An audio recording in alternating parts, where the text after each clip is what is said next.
Why are so many of us afraid to fall in a public street or in a public area? Why are so many of us afraid to speak in front of people when you're called on to speak? Maybe it's a meeting, maybe it's a gathering.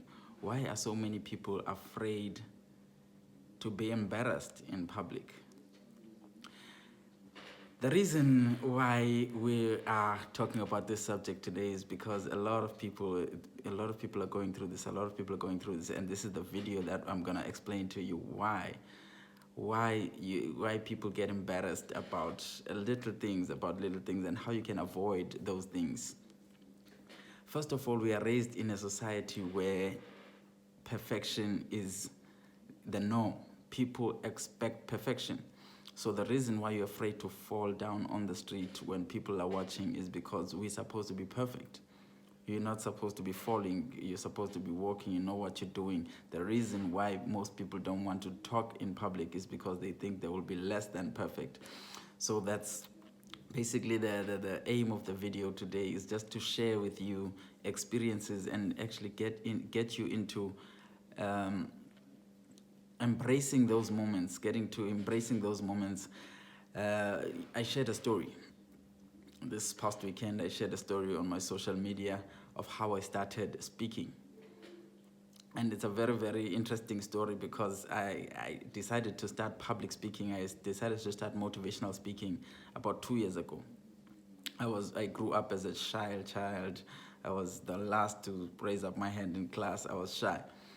But 2 years ago, when I literally transformed my life, when I changed my life from being broke, depressed, and all of that, I decided, you know what, I need to tell these stories.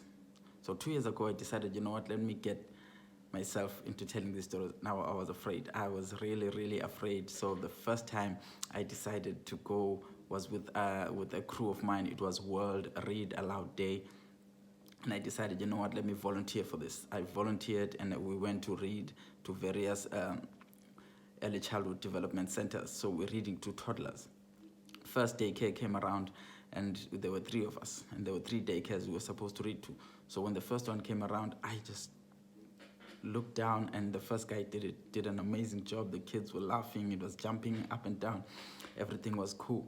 Then the second daycare center came. Who's going to do this one? And again, I lowered my head. I didn't want to do it. The second guy did an amazing job. The kids were laughing, guitars playing, everyone was happy. And then the third daycare came. And now I had no choice. When we were approaching that daycare, my heart was just beating out of my chest. But I decided, you know what, I want to do this. I want to learn how to speak. I want to get over that. I did that. I went there, stood up in front of those kids, took the book, I read the book. I was literally reading. The kids were bored out of their skulls. They were playing around, not even listening to me. The teacher was just trying to quieten them down. It was such an embarrassing speech.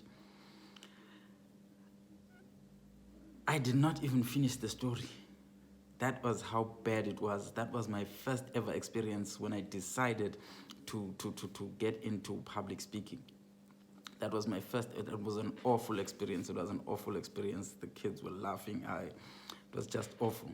But I decided, you know what? I still have this dream of telling my stories. I still have this goal of telling my stories. So I'm gonna tell those stories. So my second speech was awful as well. My third speech was awful as well. My fourth speech was awful as well. But one thing about those speeches is that I tried to improve every single time. Even though the kids were laughing at me, even though I was stuttering, even though I was doing my worst, I still tried to improve every single time. Now, when people see me now, when I'm talking, I went to a school, we talked about drug abuse. There were kids who were into drugs there. I talked to those kids, they were literally crying. The teachers were crying, the kids were crying, the motivational speaker was crying as well.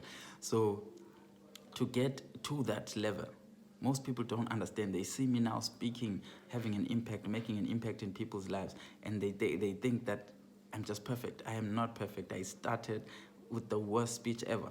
Most people don't want to start with the worst speech. They don't want to start with the worst business. They want perfection. They don't want to stumble on the street.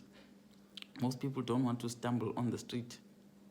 because we are supposed to be this perfect thing. And when we see people that are perfect, you want to aspire to those people. No, do not aspire to be me right now. Aspire to be me when I started speaking. Aspire to have the courage to do it again and again and again, even though you're failing. Aspire to that. Don't aspire to be the best. Don't look for the best people. Aspire to them when they were starting out. That is when you need the determination. That is where role models are made. My role models are people who started from zero. They started from zero, and now they are the best motivational speakers in the world. They are the best business people in the world. They are the best at everything they do because they know the value of just doing it.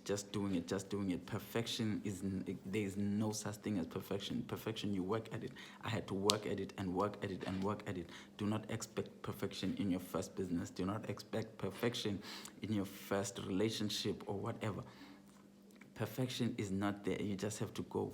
Be awful at everything. Be awful at everything. Remember, you don't have to be great to get started, but you have to get started to be great. That is the quote I want to leave you with today. You don't have to be great to get started, but you have to get started to be great. That is the only way you'll ever be great. If you want to be great in business, if you want to be great at speaking, motivational speaking, we need more motivational speakers. Come tell your stories.